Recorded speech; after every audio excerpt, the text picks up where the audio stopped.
Hey everybody, welcome to another episode of Soundcheck. It is or was Friday, August 12th. We just got out of the Fillmore and Silver Spring scene Hiatus Kaiyote.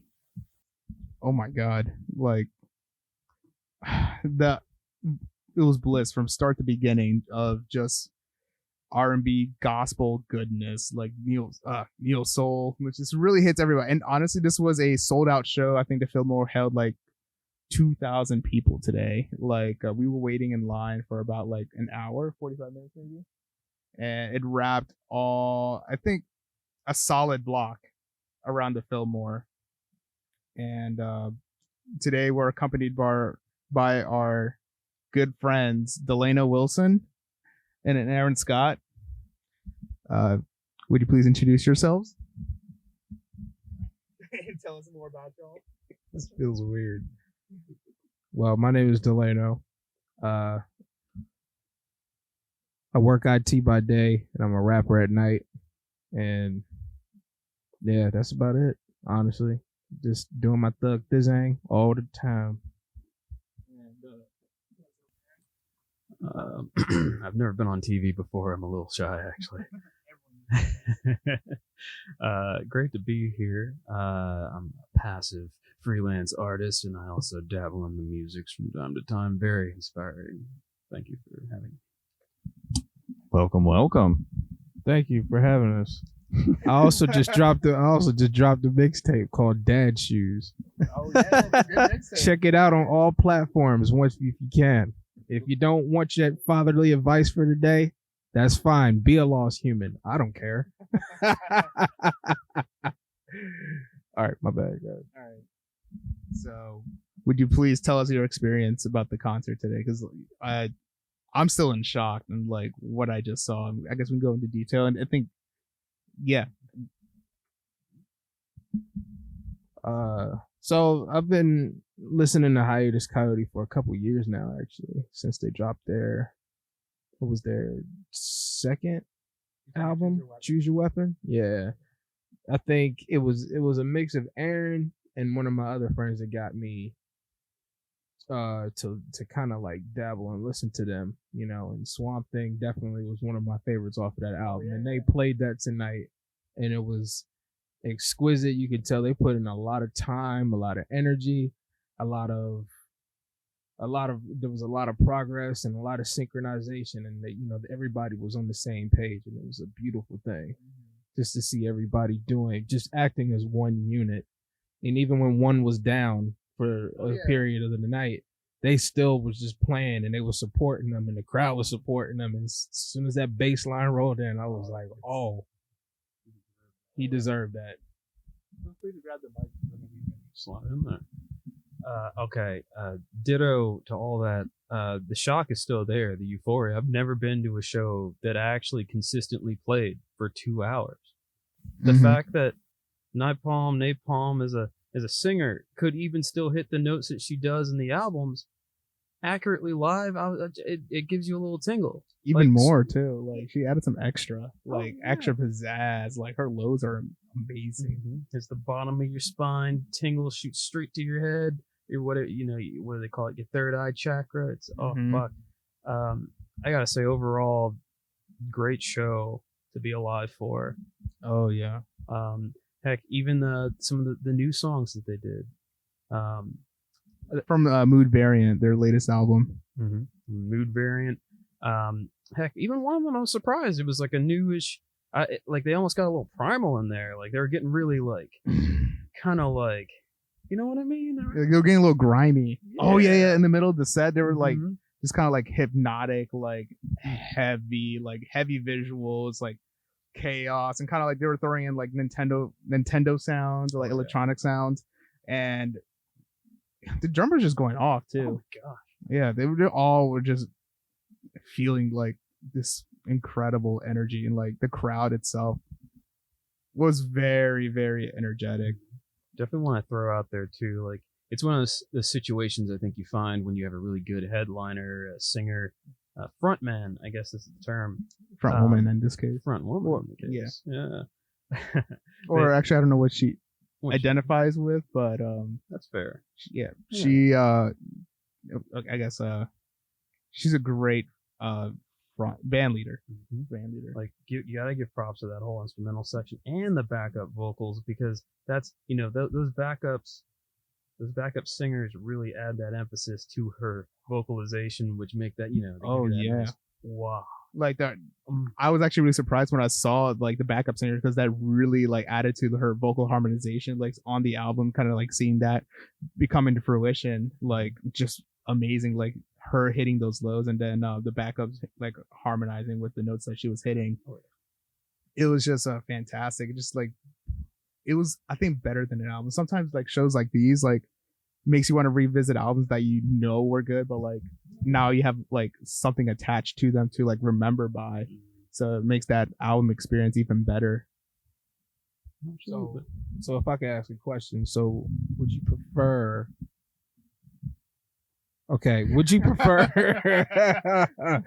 dirty, I'm sorry, so would you prefer Hiatus Kaiyote as an album, or would you prefer them live?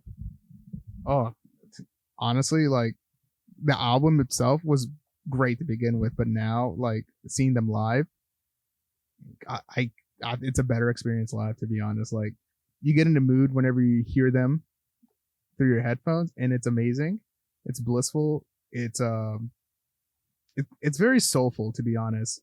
Like kind of like inspiring, makes you want to like tear up some songs, like especially since they come from her heart. And but seeing this live and seeing people actually tear up, I was more impacted, like how much is their presence and like their art itself has impacted like on this tour. I'm assuming over like a few 100,000 people. What about you? I'm still up there, not even gonna lie to you. Yeah, because like I can clean to like their stuff and just lose my shit over it. Wait, am I allowed to say shit? Yeah. Oh yeah. Right. Oh yeah. You can cuss. You can do whatever. All right. Wait, don't tell me that. Ain't your grandma's podcast. Like, first of all, Draymond Green. Let me stop. So yeah, her overall, you can tell, like, especially from one lyricist to another, you can tell like the lyrics are very strong. When the lyrics hit you like that from a personal standpoint, everybody, and you have lyrics that everyone else can kind of relate to, especially when she empowers so many women on a daily basis, and she takes heed to others' emotions. And when she puts her emotions in those lyrics, and it touches every other woman and some men out there as well, like it's like a cool thing to see. Like it's a cool thing to see people actually being touched by lyricism, because you don't see that anymore.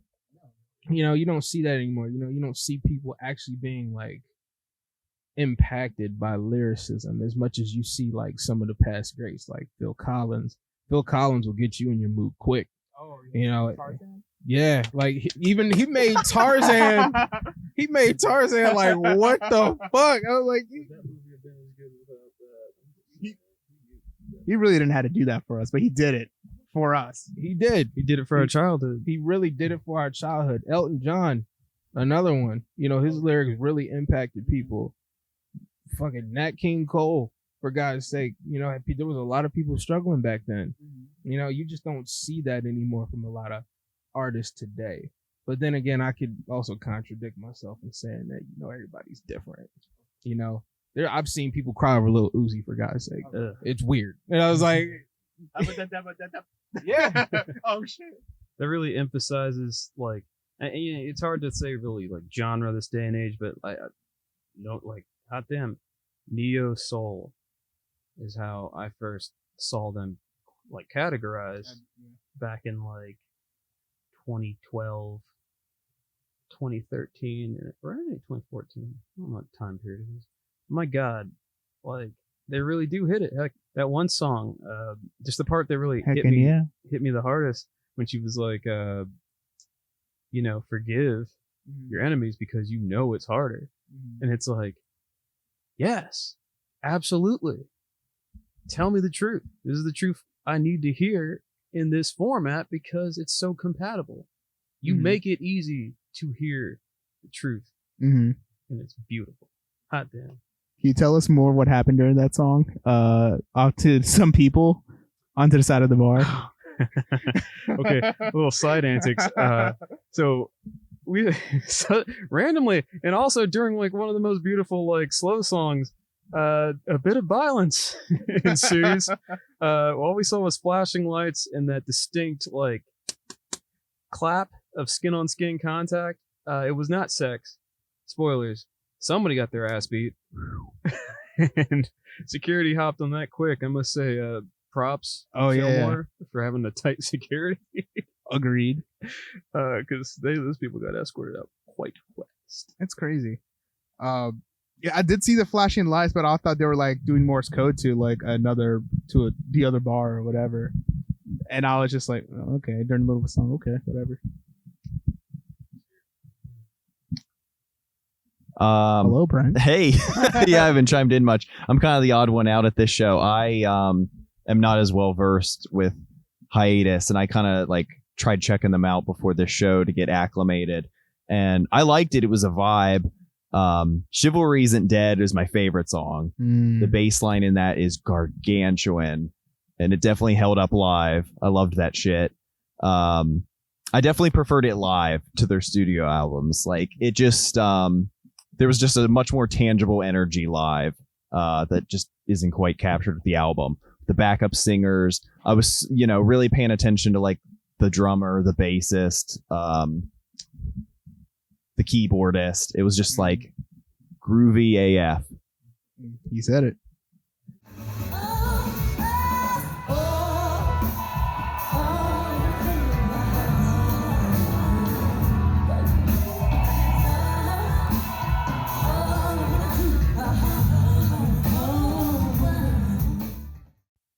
Oh, can we talk about how like Swamp Thing, like that nasty ass bass intro, like I just on the album, like it's good, it's nice and like overdriven, but like I think they even kicked it up more with more gain this time. Even though there was a little bit of technical difficulties once like what's the bassist name real quick? Cool, Paul Bender.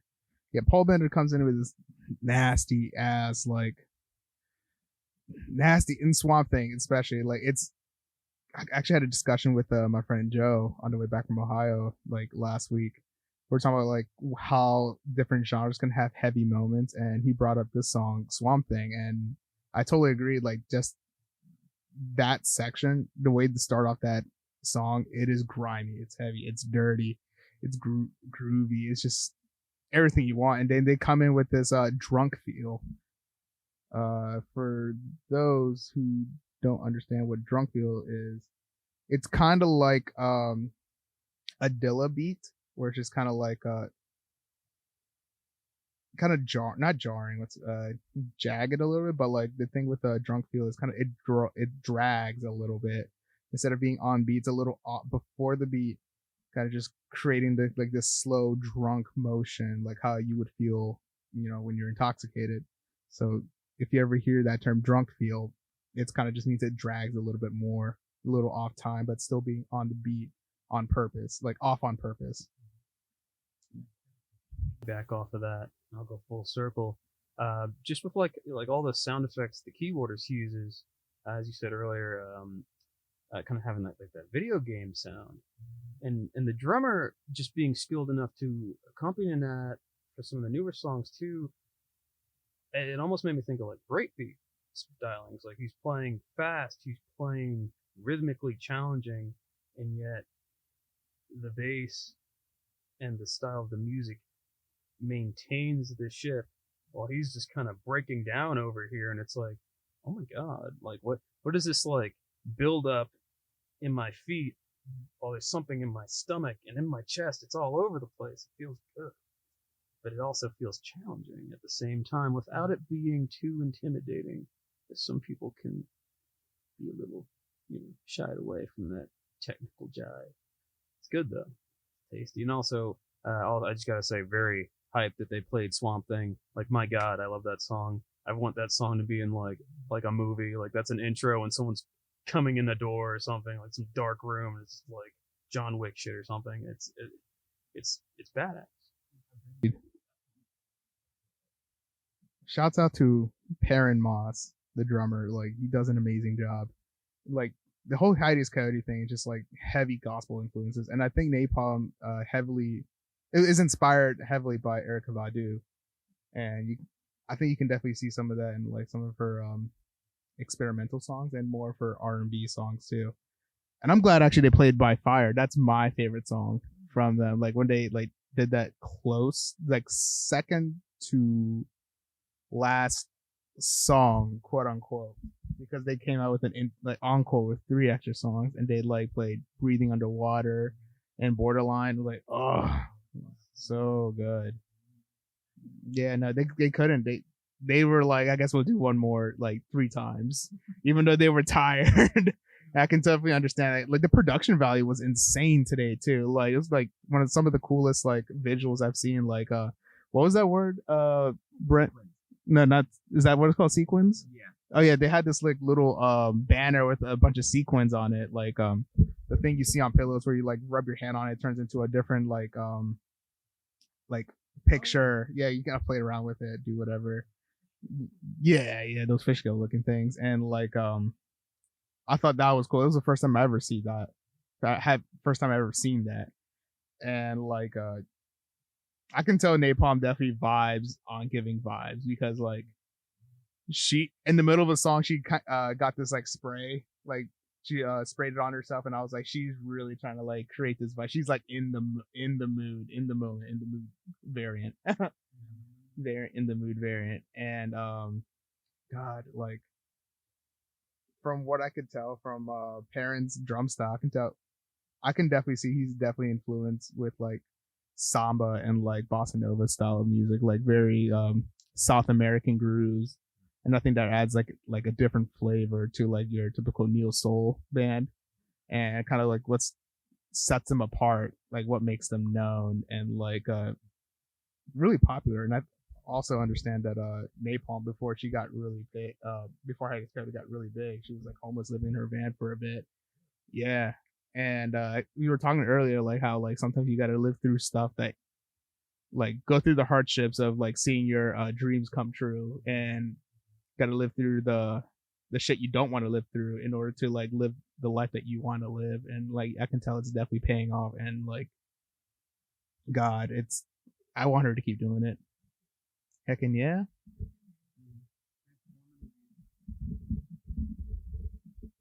I want to get on the lighting. Man, look, lighting is key to a good concert, okay? Don't fall for that horse shit, okay? Lighting is key to any concert, okay? When they did Red Room, and they gave me that like red light district, like it's like a cleaner version of a red light district. And it was just like no, none. It was just like here, it was like a relaxing feel. It wasn't much of a you know, I got this red room. It's not like a perverted red room or like a Def Jam red room. Like it's more of just like setting the mood type of feeling. But it's like a mood to just be sexy and chill. You know, not necessarily any like, you know, let's rip our clothes off type shit. Like, no, it's literally just like, look, you sexy, I'm sexy. Let's be sexy together. Let's lay in this room. Let's be okay. But definitely the lighting on that, and you know the rest of the show, along with the visuals in the back, it definitely did set the mood. It was something I didn't expect actually, because I saw just a lot of things going on. I thought they were gonna come through the mesh and the fish scales, but they went around, and I'm like, oh, right, yeah. It was just beautiful seeing all sorts of cultures and races just not really being extra. You know, nothing really happened. It was a really diverse crowd of people. When you say that, it's like, yeah, no, there was all different ages, all different, you know, the whole spectrum. I'll say. I think you can say Hiatus Kaiyote definitely touches music has no color, no matter like what race makes what music. Music doesn't see race, doesn't see color. It, like whatever your heart is, it touches. Whatever it touches, like if you bleed music. If you bleed, music touches you. If you breathe, music touches you. If you can hear music, it touches you. And like, I'm just heavy on that. Just, I have no words. I mean, like, what else happened in that show? Jimi Hendrix said it better himself. Music in general is not necessarily an art. It's a religion, you know, and it's something that some artists live and breathe. It's some people, that's all they have. You know, everyone goes through hardships, but you also got to think, without those hardships, how would you grow? You know, without those hardships, it's like, how do you know you can reach your true potential? Because there's some people on this earth that don't go through hardships, and they got everything handed to them, and they don't know what it's like to work 2 jobs. They don't know what it's like to, you know, come up 100 short for some studio time, and then you have to double that money back after paying off like a loan, and then your music's sitting in that studio for 3-4 months, and it goes by. And, you know, sometimes you even forget you had music there, and they throw that out. So that's an idea that you don't have. And sometimes people don't want to spend the time and the effort to go home and make their own stuff, you know, to try to learn the ins and outs of the music industry. I think we were talking about that earlier in the line. But, you know, I can honestly tell that, you know, Hiatus Kaiyote did put on a performance. They weren't performing for the money. They just wanted to see the joy of everybody else. And you can tell because of how they do the encore. You know, they just went to the back, took a breather, and was just like, all right, you ready? Let's do this. And they didn't hit us with 1, they hit us with 3 encores. Yeah. And that was like a beautiful thing. I don't see that from a lot of artists these days.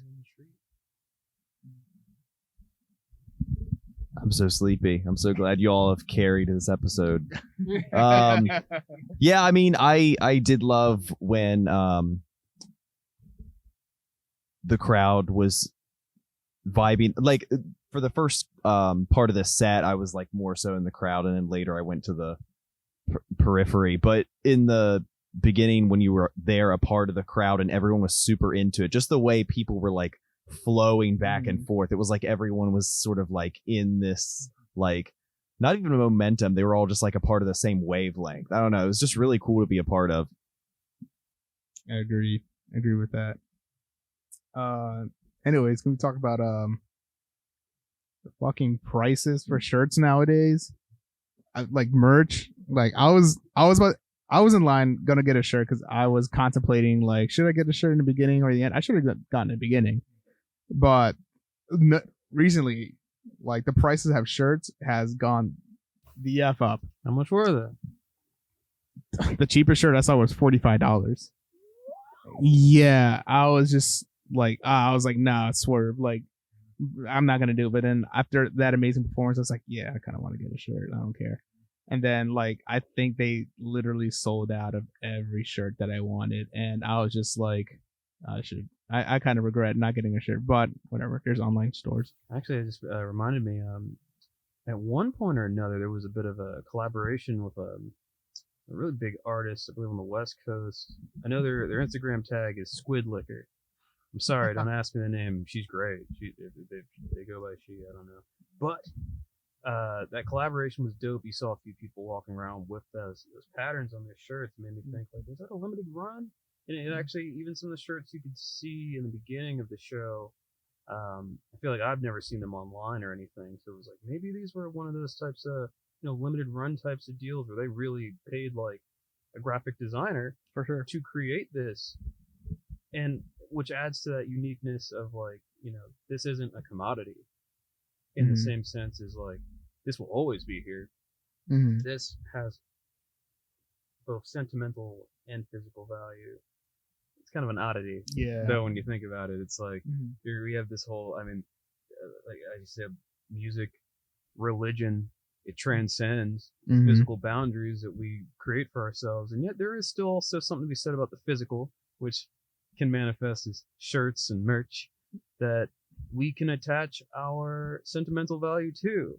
It adds a personality to the person too. Kind of like, you can like you can wear a metal shirt and then be at an R&B show. But it kind of shows the range of like music you listen to. Like you can wear like I'll see a lot of people wear Prince shirts at metal shows. Yeah. Yeah. With purple lipstick. Yeah. Yeah, like The bald guy. He was like in a Prince shirt next to us. I was like, oh shit. He had that like, what is that symbol exactly? It like represents like masculine and feminine, if I remember correctly. I wasn't born yet, but I mean, I don't know. the shape of his guitar. We'll put the image on the symbol for that later on. Editor, please. Brent, put that in. Yeah, I 100% amazed with this show. Security is actually getting a little tighter now. Like, actually, was really surprised. Like, with a high profile venue like this, like they have metal detectors now. I was like, wow, like metal detectors, and then like they pat you down real quick, and they definitely don't let you sit. Apparently, Yeah, I learned they don't let you sit when you've been standing for multiple hours and you just want to take a little break and, you know, sit on the stairs or sit on a ledge or something. The crew will come and, you know, make sure you start standing again. So that's fun. stand up now. It's funny, they had like signs too. It's like, okay, there's no crowd surfing, there's no moshing, but you might as well add sitting to that. You know, what is this world where are we coming to, guys? Seeing the distraught on Brett's face when he had to stand up. It My reminded me legs of like are a so pissed off worn out. governor. Stand. What do you mean I can't stand here? What do you mean I can't sit here? I can't sit here. Well, I can't stand you, so leave me alone. It was garbage. I guess This is the part where we actually for rate the show. rating, yeah. I think I would give it, for me, a 7.5, but I know that there was definitely so much more to get out of it. For like a diehard fan, that was pretty much a show for diehard fans. Between that massive set list they played, you know, as explained, like the encore that was like played with love. So I would give this, man, this is really good. So I definitely would give this like a 9.7, just because they came out and gave 3 songs for their encore. The production value was up there. She seemed genuinely happy. Her voice was amazing. The backup singers were also amazing. Yeah, I can't give any more props. I think 9.7 was great. A great rating for me.